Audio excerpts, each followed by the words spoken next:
Recta final para el Festival Internacional de Cine en Mar del Plata. Allí nos vamos en vivo, Gaby, ¿cómo te va? Hola, Gabriela.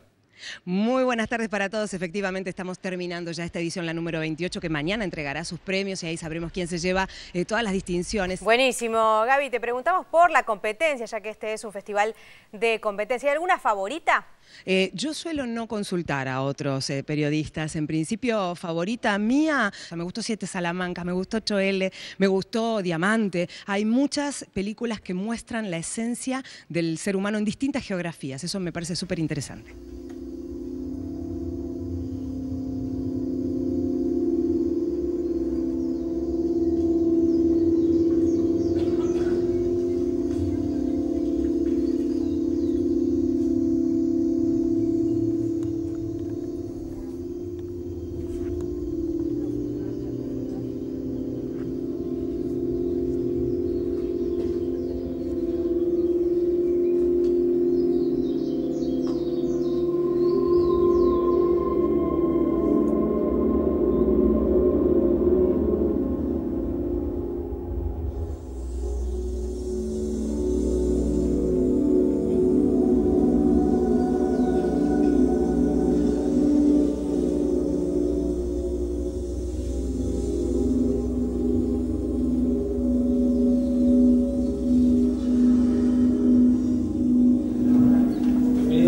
Esta nueva edición del Festival de Cine de Mar del Plata. En el marco de la competencia argentina tengo el agrado de un amigo, un compañero de la Escuela de Realización ENERC, montajista y director, ya presentado en Retrojero, previas ediciones, participado en un concurso WIP del festival y con un nuevo documental en esta ocasión, Siete Salamancas, Marco Pastoro.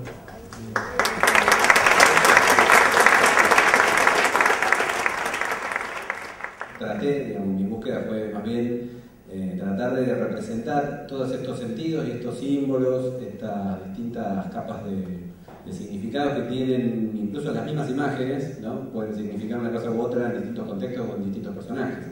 Entonces mi idea fue en todo caso tratar de justamente mantener esos sentidos abiertos y no clausurarlos justamente a partir de la palabra, ¿no?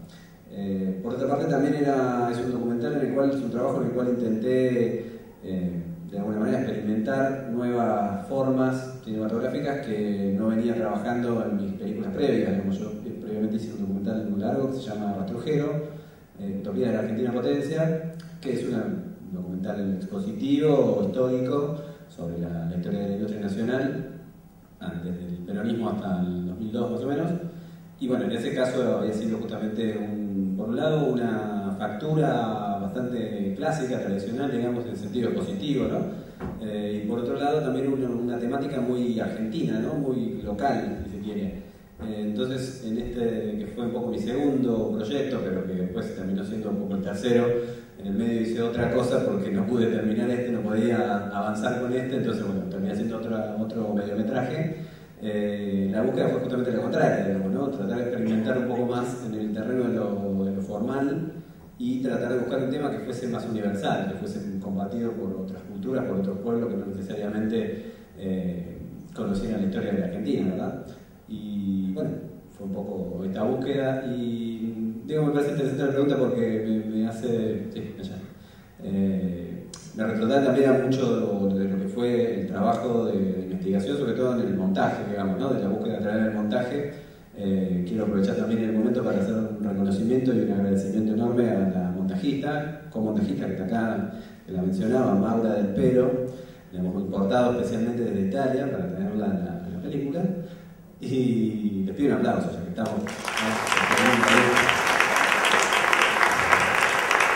Muchas gracias.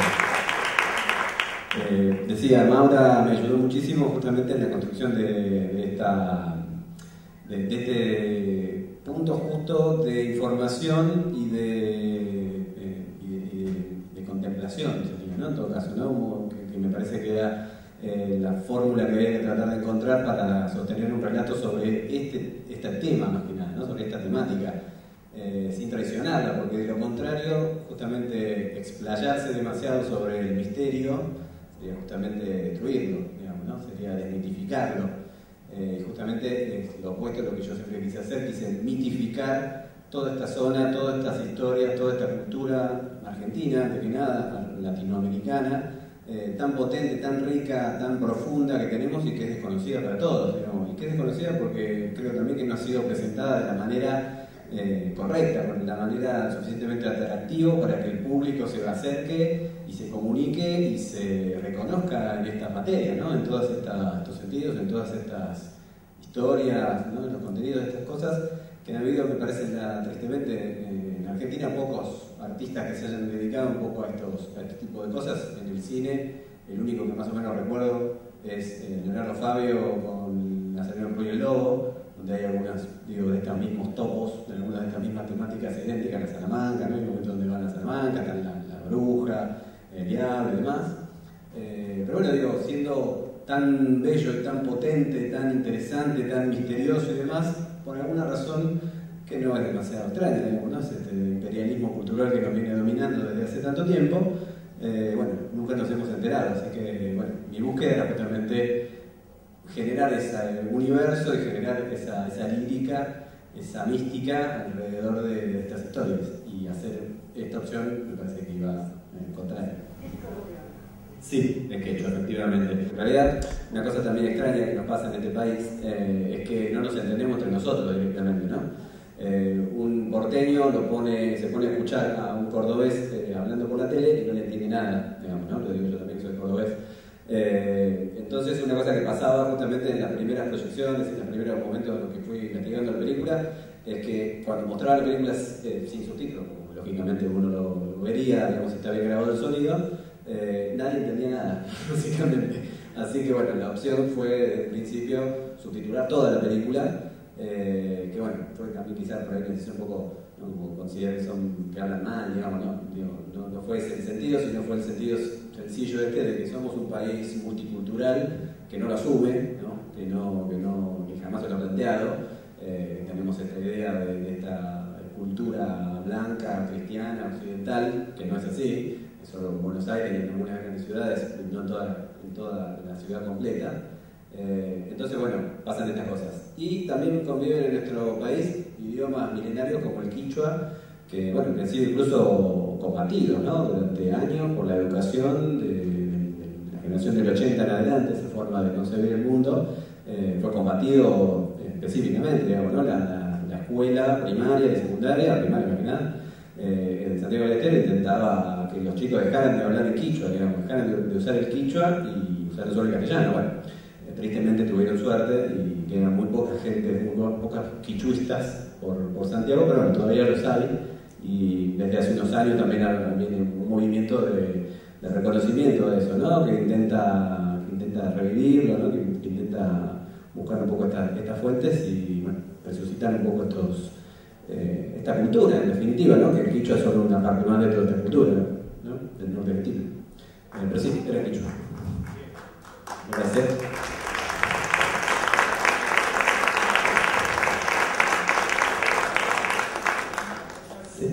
Había una señorita previamente, ¿no? Gracias. Parte del recorrido fueron a Tuama. ¿A dónde? Tuama. Tuama. Ah, sí, creo que hemos pasado por Tuama, sí. Y para Sí. el bote, pero sí que era el lugar. Es un poco ahí, sí, es el corazón de Santiago, que es la zona, digamos, que muy poco transitada, porque no hay ninguna ruta troncal, ninguna ruta importante, está hacia el este de la ruta 9, ¿no? De la ruta panamericana, hacia el este, hacia el lado de Santa Fe, de Chaco. Ahí es como realmente el corazón, lo que alguna vez fue el monte santiagueño, digamos, que eso también es algo desgarrador cuando uno va a Santiago del Estero y previamente leyó El País de la Selva, ¿no? ¿Cómo se llama? De Ricardo Rojas, ¿no? Y sabemos que toda esa zona, esa provincia entera era una selva de algarrobos, ¿no? Un algarrobo es ese pedazo de árbol, en un momento se ve cuando él empieza a caminar, empieza, ¿no? a ir a hablar con el cura. Hay un plano general de un algarrobo, ¿no? Es un árbol gigantesco que tiene 20 metros de alto. Todo eso era, bueno, bosque. Los ingleses se encargaron de que eso se convirtiera en el desierto que es ahora, digamos, el desierto que uno ve, uno pasa por ahí. Y bueno, es una zona que está fuera del tiempo, es una zona Twilight Zone, digamos, ¿no? Como muy difícil de llegar, y cuando uno llega a ese lugar, bueno, vivís un poco en otra cultura, no sé, en otra dimensión prácticamente, ¿no?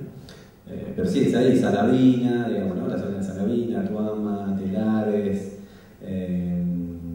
más arriba, tuvimos que el señor que habla quichua con la señora, ¿no? Es ese Vidal Ulloa, que era, ahora creo que ya no es más, el intendente de Añatuya, ¿no? También es los pueblos, ciudades, Añatuya ya lo bien, cercano a esta zona, ¿no? A ver, ¿alguien más? De allá. ¿Cómo es que llegas a esta historia? Gracias por preguntar la pregunta que siempre estoy esperando. Viene un poco desde mi infancia, la verdad. Era como algo un poco aletargado, quizás que estuvo por ahí y en un momento volvió. Porque yo soy de Córdoba y mi abuela materna es tucumana, era tucumana y era prácticamente idéntica a la señora que habla quichua, ¿no? Que está ahí hablando quichua, prácticamente mi abuela, Juana. Y bueno, este tipo de historias, este tipo de cosas, ¿no? De cuentos, de brujas, de diablo, del bombero, de los duendes, de qué sé yo, de la Salamanca, eran cosas que nos contaba mi abuela, mi hermana y a mí para convencernos a dormir la siesta, pero nos jodiéramos la siesta, nos contaba estas cosas y nos quedábamos embelesados escuchándola. Y bueno, después de mucho tiempo, ya cuando hice mi primera película, Rastrojero, quise darle, una vez que estuvo terminada la película, digamos, fui a darle una copia a Manuel, justamente que es el protagonista de Siete Salamancas, y es uno de los testimoniantes de Rastrojero, uno de los mejores, digamos, en el sentido más emotivo, ¿no? Es un poco el que cierra la película. Y bueno, lo fui a ver ahí, me contó que en el interín, que entre que habíamos filmado la película y nos vimos de nuevo, qué sé yo, la crisis económica de 2001 lo había obligado a irse de Córdoba, pero cuestión que más que nada un poco cortado cosas, se fue a trabajar acá a Santiago del Estero. Bueno, y tuvo toda esta experiencia en el monte, que se tuvo que ir tipo 2 años, y fue como el contraste tremendo también, ¿no? Para un hombre urbano, un hombre de la civilización, digamos, ¿no? Que trabajó 30 años en una fábrica de autos, de repente se encuentra viviendo 2 años en el medio de la nada, en el monte, en este punto que aparte es el límite, digamos, ¿no? La frontera de la civilización, tan en el muy mal sentido también, ¿no? Pero bueno, es el punto en el cual el ser humano va avanzando contra la naturaleza, ¿no? Bueno, un lugar muy, muy hostil, muy difícil vivir. Santiago del Estero es muy heavy, muy complicado. Hemos filmado en febrero, ¿no? 45 grados todo el día, divino. Entonces, bueno, fue allá y con su carisma, con su simpatía, con la manera tan propia cordobesa también un poco que tiene Manuel en contar las cosas, me contó un poco su vivencia ahí y fue como una obsesión que me agarró desde ese momento, como una intuición muy fuerte que tuve, que teníamos que ir a ese lugar donde él había estado, llevarlo y ver qué salía de ahí. Bueno, lo hicimos y después eso fue una pequeña puntita de hilo, ¿no? Que empezamos a tirar y bueno, después me di cuenta que era un ovillo más o menos como este teatro. Me llevó unos cuantos años de resolverlo, pero bueno, así surgió, digamos, ¿no? Pero era más que nada saber cómo habían llegado a estos testimonios, si habían tenido algún criterio en especial para elegirlos, digamos, o si fue, digamos, algo casual. El criterio tuvo que ver más que nada, bueno, qué sé yo. A ver, por ahí fue más interesante quizás que la búsqueda, digamos, ¿no? de los testimoniantes, que fueron a partir de 4 viajes, hicimos en fin, ¿no? En total fueron por lo menos 4 viajes de rodaje, de filmación, y hubo algunos que fueron más generales, otros que fueron más específicamente buscando testimonios, digamos, ¿no? El tercer rodaje que hicimos. Y bueno, previamente habíamos hecho un trabajo de campo muy bueno también con el productor, que ahora justo no puede venir porque estaba en Santiago del Estero justamente, Miguel Magud, que es un tipo con una capacidad de trabajo impresionante, que puede ser músico y productor de cine, digamos, una cosa completamente distinta. En este momento está en Santiago porque está estrenando la película con quien hice yo mi primera película, Rastrojero, que hicimos en codirección con Miguel Colombo. Está estrenando su película Huellas, que hizo la música. Entonces, digo, él que tiene un contacto muy fuerte con Santiago del Estero, que es músico, y músico le gusta mucho el folclore, digamos, tiene como desde siempre una persona apasionada de estas cosas, también de la militancia en organizaciones de derechos humanos, también con gente de Mocase, un tipo conectado. Bueno, gracias a su contacto, su conocimiento, fuimos haciendo una serie de investigaciones, fuimos a varios de estos lugares y conocimos a la gente. En realidad tampoco fue, que eso también es lo interesante de Santiago del Estero, no hace falta que uno rebusque demasiado para encontrar este testimonio. Digamos, justamente lo que es loco de Santiago del Estero y que creo que no se termina de captar en la película, es como esta convivencia con lo sobrenatural que tienen de una manera absolutamente normal, ¿no? De una manera cotidiana. Es un lugar en el cual la gente te dice sin ningún problema que por la calle de su casa pasa un monstruo que tira fuego por la boca, no sé qué, como si dijera que pasa el colectivo 60 está en la puerta. Tengo familiares y amigos que me cuentan estas cosas que no, sí, porque en mi casa pasa la mulánima, ¿no? La mulánima es como una especie de mula endiablada que tira fuego y arrastra las cadenas, que hace un ruido tremendo, que te pone el pelo de punta, no sé qué. Y es fruto de un incesto, por eso se transformó en esto, y para curarlo la única forma es cortarle la cabeza por un hachazo. Toda esta cosmología para una de los tantos animales mitológicos que tienen los santiagueños. Y este primo mío, que es maestro de primaria, digo, un señor de nuestra civilización, más o menos se supone, que estudió, digamos, ¿no? Racional, cartesiano, pero puede decir perfectamente, me lo dice, sí, no, por mi casa pasa entonces, digo, no, es justamente como toda otra cosmogonía, digamos, ¿no? Toda otra forma de concebir la vida, directamente, ¿no? La existencia, en la cual hay un espacio para lo numérico todavía, ¿no? Hay un espacio para lo mágico, hay un lugar muy cotidiano de lo mágico, bueno, y eso me parece muy hermoso, así que traté de reflejarlo justamente en la película en ese sentido. Es lo que tiene Santiago, digamos, ¿no? O sea, compensa con su gente la poca belleza que le ha quedado en el paisaje, tristemente, la compensa con su gente, digamos, realmente un lugar que uno adora volver porque digo, no hay un minuto que uno se aburra y que la pase mal, digamos, ¿no? Por un lado, por esta hospitalidad y por el otro lado, la joda, digamos, ¿no? Santiago, si hay algo, es fiesta, ¿no? Y ahí siente ese espíritu que busca la música, los amigos, la reunión, la juntada, el baile. Bueno, son gente muy, muy especial, los santiagueños. Gente muy especial.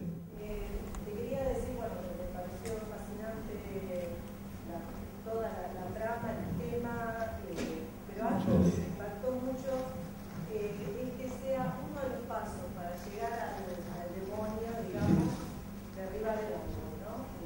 Digamos que si tenemos que hablar del desmonte, claro. está mostrado de una manera muy poética, y sobre todo cuando después el hombre descansa debajo de esa sombra, ¿no? Claro. Y ese símbolo, esas maneras de reflejar una realidad tan terrible, me pareció un logro impresionante. Gracias. Sí, bueno, muchas gracias también por el comentario en el sentido, hasta luego, en el sentido de que es un poco lo que iniciaba acá el compañero al inicio de la charla, ¿no? De esta cuestión de lo explícito o lo claro o no claro, digamos. La búsqueda también claramente no era generar un documental didáctico, digamos, ¿no? O sea, mi intención nunca fue esa. Mi intención sí fue que uno, creo que el cine documental tiene cierta, el cine en general tiene al menos la posibilidad de hacerlo, y bueno, por ahí está bueno ejercerla, la posibilidad, la capacidad de enseñarlo, ¿no? De hacernos aprender cosas nuevas, de mostrarnos nuevas realidades, de abrirnos un poco la cabeza.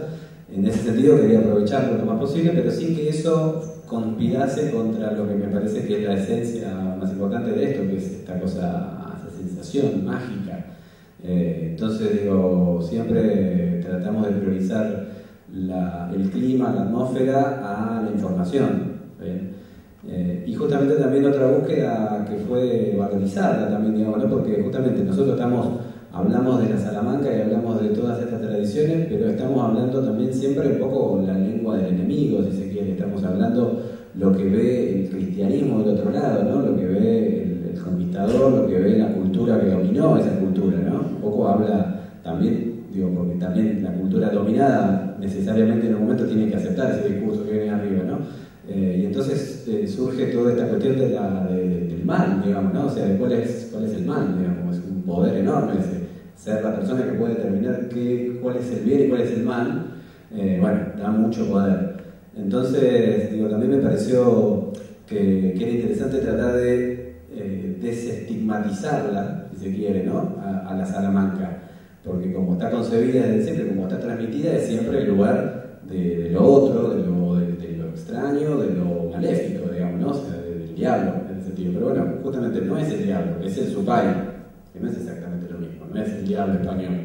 El Supay es una deidad que no tiene nada que ver con el diablo español, porque básicamente no tiene esta dicotomía bien, mal, luz, tiniebla, digamos, es una cosa que tiene las dos cosas en sí misma, digamos, ¿no? O sea, es parte de las culturas andinas, tienen esto muy incorporado, digamos, ¿no? Y que tiene que ver con su experiencia también cotidiana, con la naturaleza, que un día te da y otro día te quita, digamos, ¿no? Un día te da la cosecha, el otro día viene una tormenta y te lleva todo. Entonces, digo, esta cosa dupla, ¿no?